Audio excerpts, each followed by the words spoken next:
2.5 millennia ago, Phoenician traders dominated the Mediterranean. Masters of the sea, they built lightweight cedar ships, carried precious metals, glass, and exotic goods, and established ports from Tyre to Carthage.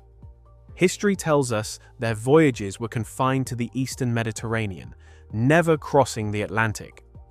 But new discoveries along Florida's coast are challenging that assumption. Fragments of pottery, stone anchors, and traces of Mediterranean plants suggest the possibility of Phoenician landings in Miami centuries before Columbus. Could these ancient sailors have crossed oceans we thought they never reached? The answers might rewrite everything we know about early transatlantic exploration. Excavations at Biscayne Bay near the mouth of the Miami River have unearthed artifacts unlike anything previously documented in North America. Heavy, carefully shaped stone anchors, small ceramic fragments, and tools of copper and bronze were found embedded in layers of sediment dating back 2,500 years. Dr. Layla Mansour, a specialist in Mediterranean archaeology at the University of Alexandria, has examined these artifacts firsthand. The anchors are unmistakably Phoenician in design, Mansour says. They are triangular, drilled for rope lines, and polished to reduce drag, technology unique to Mediterranean seafarers of the first millennium BCE. Amphora fragments were sent for chemical residue analysis, revealing traces of wine and olive oil consistent with Phoenician trade goods. Radiocarbon dating of organic residues in these fragments places their origin at roughly 500 BCE, coinciding with the peak of Phoenician maritime activity. Other finds include bronze fishing hooks, a spindle whirl for spinning thread, and fragments of a small wooden hull preserved in waterlogged mud. Each piece tells a story not of a fleeting contact, but of sailors accustomed to long-distance trade and survival far from home. The assemblage is sparse, but the artifacts show a remarkable coherence with Mediterranean material culture. Phoenician seafarers were explorers, not just traders. Their colonies stretched from Cyprus to North Africa and the Iberian Peninsula, and they established ports along the Atlantic coast of Iberia. Written inscriptions from Carthage, recovered in modern Tunisia, describe voyages to the edge of the Western Sea, hinting at ambitions that extended beyond Europe. Yet, until now, scholars assumed that the Atlantic crossing would have been too hazardous for Phoenician vessels. There were no confirmed settlements, no permanent infrastructure, and certainly no artifacts directly linking the Phoenicians to North America. Biscayne Bay, however, offers a glimpse into the extraordinary. Here, layers of mangrove peat and sandy soil preserve small, durable artifacts and provide environmental context.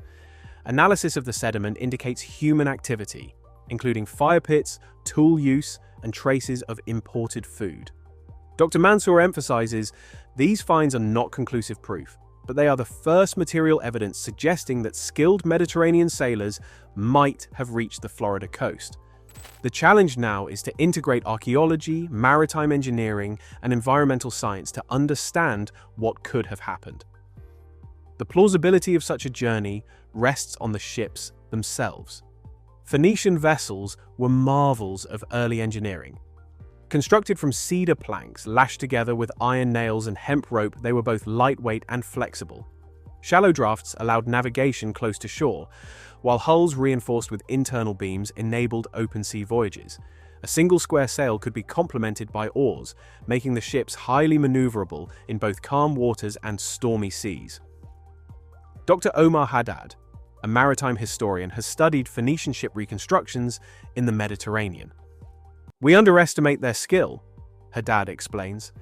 "These sailors were adept at navigating currents, tides, and storms. From the Canary Islands, the Gulf Stream flows directly toward Florida. A small motivated crew could have made the crossing in stages, stopping at islands along the way. It would have been difficult, but it was physically possible." Experimental archaeology supports this theory. Modern reconstructions of Phoenician ships can carry several tons of cargo while maintaining stability in Atlantic conditions. Navigation relied on coastal landmarks, star positions, and knowledge of currents, all well within Phoenician expertise. Haddad notes that while the Atlantic crossing would have been perilous, it is a journey that aligns with the maritime culture and ambition of the Phoenicians. Once on the Florida coast, Phoenician sailors would have had access to an extensive network of rivers and estuaries. The Miami River, flowing into Biscayne Bay, connects to a series of tidal waterways, lakes, and mangrove channels. These natural corridors could have allowed short inland voyages, providing shelter, food, and timber for repairs. Archaeological layers in Biscayne Bay show evidence of foraging and temporary habitation. Charred nutshells and fish bones suggest repeated visits or prolonged stays. While there is no evidence of permanent settlements, the environment itself would have supported transient crews. Dr. Haddad points out, it's conceivable that crews could have traveled a few kilometers inland, establishing temporary camps, trading with local populations, and returning to the coast. The landscape presents no insurmountable barrier for sailors skilled in coastal navigation. Alongside confirmed artifacts, other finds in Florida raise questions about pre-Columbian contact. Isolated items, small coins, metal tools, and pottery shards, have been reported in the Everglades and Central Florida. Many lack excavation context, and some are held in private collections without proper documentation. Linguistic analysis, stylistic comparisons, and chemical assays are ongoing, but most scholars remain skeptical. Local oral traditions add another layer to the debate.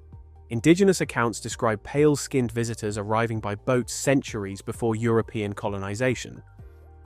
While these stories cannot provide direct proof, they illustrate the enduring human memory of early encounters. As Dr. Mansour cautions, legends and isolated finds are intriguing, but without stratified archaeological context, they remain speculative. Science must differentiate between what could have happened and what is demonstrably true. In 2024, Dr. Mansour's team conducted cutting-edge research in nearby lagoons and tidal flats. Using piston cores, they extracted sediment layers dating back 500 BCE. Each layer acts as a natural archive, preserving pollen, seeds, and fragments of organic matter. In a sterile laboratory, the cores were sliced into thin intervals, and environmental DNA, eDNA, was extracted using meticulous controls to prevent contamination. The goal was to search for genetic traces of Mediterranean plants, animals, and humans. Using shotgun metagenomics and targeted mitochondrial capture, the team sequenced millions of DNA fragments. Preliminary results detected extremely faint signals consistent with Old World crops and livestock, grape seeds, olive pollen, and DNA fragments matching Mediterranean domesticated animals. These signals were rare, degraded, and far below 0.5% of total sequences, but they appeared exclusively in layers corresponding to 500 BCE. Dr. Mansour emphasizes these are tantalizing hints, not proof. Contamination from modern DNA, laboratory reagents, or later trade activity is possible. Extraordinary claims require extraordinary evidence. For now, we can say only that the DNA is consistent with the presence of Mediterranean species, not necessarily Phoenicians themselves. Taken together, the archaeological, maritime, and environmental data form a mosaic. Stone anchors, amphora fragments, and tools show material culture consistent with the Phoenicians. Maritime analysis demonstrates the technical possibility of an Atlantic crossing. Environmental DNA hints at the presence of Old World species along Florida's coast 2,500 years ago. Yet no settlement, burial, or continuous artifact sequence has been documented. Much of the evidence remains indirect, fragmentary, and open to alternative explanations. Researchers are careful to avoid sensationalism. As Dr. Haddad notes, the line between possibility and proof is thin. These sailors could have reached Florida, but whether they did and what impact they had is still unknown. If verified, Phoenician presence in Miami would reshape our understanding of ancient seafaring, transatlantic travel, and cultural exchange. It would suggest that the Americas were touched by Mediterranean sailors, centuries before the Viking explorations or European colonization. Such a discovery challenges assumptions about isolation, technology, and the capacity of ancient societies to navigate vast oceans. Equally, it underscores the importance of rigorous multidisciplinary research. Archaeology, genetics, and experimental maritime studies must converge to separate myth from evidence.